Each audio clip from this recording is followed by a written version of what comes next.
అందరికీ నమస్కారం ఫ్రెండ్స్. మనం ఇప్పుడు చూసిపోతున్నాం 'మోనాష్‌ని ఎక్స్‌పెరిమెంట్'. దీంట్లో వచ్చేసి మీకు మూవీ రివ్యూస్ కూడా చెప్పడం జరుగుతుంది.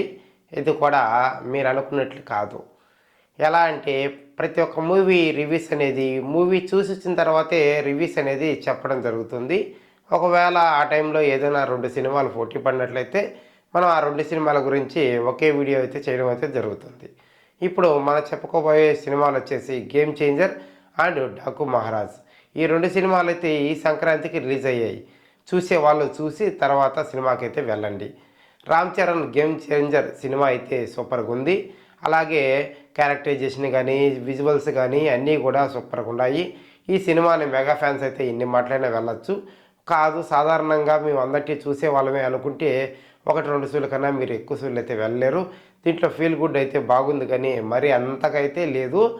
మనం 'రామ్ చరణ్‌ది' క్యారెక్టరైజేషన్ చూసుకున్నట్లయితే కొంచెం ఫీలింగ్ అయితే హైగా ఉంటుంది. ఎందుకంటే ఓవర్ యాక్షన్ లేకుండా సింపుల్‌గా ల్యాగ్ లేకుండా బాగా తీశారు. అసలు 'రామ్ చరణ్' ఇలాంటి సినిమా తీస్తాడని ఎవరు ఊహించుండరు. అలా విధంగా తీశాడు. అదైతే సినిమా చూసినంత సేపట్లో మనకైతే అనిపిస్తుంది. మీకు ఆ సినిమా పూర్తి అయిపోయేంత వరకైతే ఈ ఫీలింగ్ అయితే మీకు అట్టే ఉంటుంది. ఇకపోతే 'డాకు మహారాజ్'.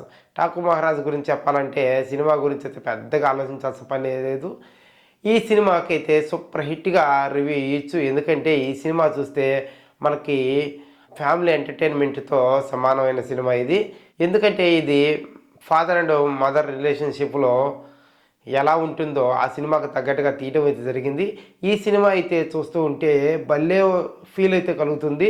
అసలు మనం సినిమాకి వెళ్ళి ఇంత మంచి సినిమా ఈ సంక్రాంతికి చూసామా అన్నట్లయితే ఇదైతే వినిపిస్తుంది. ఎందుకంటే బాలయ్య ఎలా తీశాడనేది పక్కన పెడితే సూపర్‌గా ఉంది సినిమా మాత్రం. నేను ఎందుకు చెప్తున్నానంటే నాకు ఆ ఫీల్ అనేది ఎలా ఉందంటే చెప్తే సాధ్యం కాదు మీకు. అలా ఉంటుంది. ఎందుకంటే ఒక పక్క మాస్ అనేది మసాలా బాగా జోడించాడు. అలాగే మరోపక్క ఫ్యామిలీ ఎంటర్‌టైన్‌మెంట్‌ను ఎక్కడ కనెక్షన్ పెట్టాలో మంచి టైంలో తీసి సినిమాను సూపర్ హిట్‌గా నిలిచింది. కాకపోతే ఈ సినిమా రెండిట్లో ఏది చూడొచ్చు ఫస్ట్ అంటే నాకు తెలిసిన కాడికి 'డాకు మహారాజ్' అయితే ఫస్ట్ చూడొచ్చు.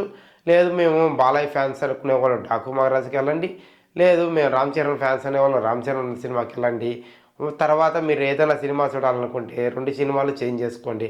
అంతేకాని మీరు ఒకవేళ సినిమాకెళ్ళి మీకు ఏ ఫీలింగ్ అయితే కలిగిందో కింద కామెంట్‌లో తెలియజేయండి. అలాగే ఇలాంటి రివ్యూలు కావాలంటే తప్పకుండా మన ఛానల్‌ని సబ్స్క్రైబ్ చేసుకొని ఇంక మరి ఏరే సినిమా గురించి కావాలనుకున్నా కూడా కింద కామెంట్‌లో అయితే తెలియజేయండి.